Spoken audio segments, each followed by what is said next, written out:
জমকালো আয়োজনের মধ্যে দিয়ে বৃহস্পতিবার রাতে মেক্সিকো সিটির আজতেকায় পর্দা উঠেছে 2026 সালের ফিফা বিশ্বকাপের।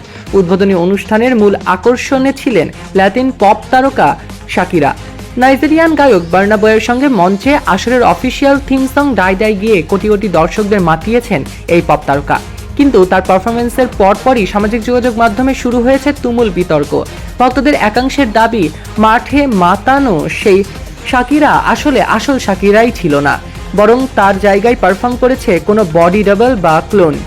দ্য মিররের প্রতিবেদন অনুযায়ী 49 বছর বয়সী কলম্বিয়ান এই সুপারস্টারের উদ্বোধনী মঞ্চের লুকটাই ভক্তদের মনে সন্দেহের জন্ম দিয়েছে।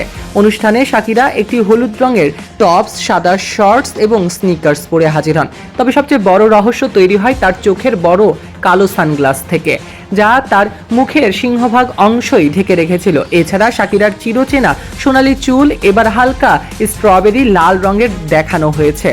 চেনা রূপের বাইরে এমন আকস্মিক চেহারায় শাকিরাকে দেখে ভক্তরাও অবাক হয়েছেন বেশ।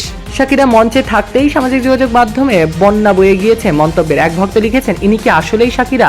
তাকে তো শাকিরার মতোই লাগছে না, আমি কি ভুল দেখছি?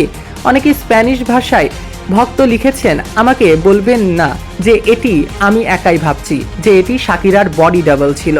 আরেক ভক্ত মন্তব্য করেছেন, বিশ্বকাপের উদ্বোধনী অনুষ্ঠানে তারা শাকিরার মতো দেখতে অন্য কাউকে নিয়ে এলো কেন? অন্য আরেকজন লিখেছেন, মনে গভীর সন্দেহ জাগছে, সে যদি শাকিরা না হয় আমার মন একেবারে মানতে চাইছে না সে শাকিরা।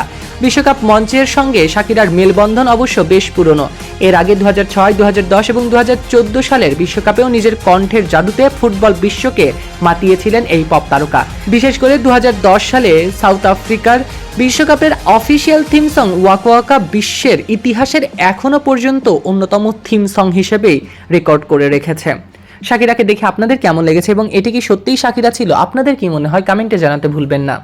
সৈকত আহমেদ নূর, সেলিব্রিটি লাইফলাইন।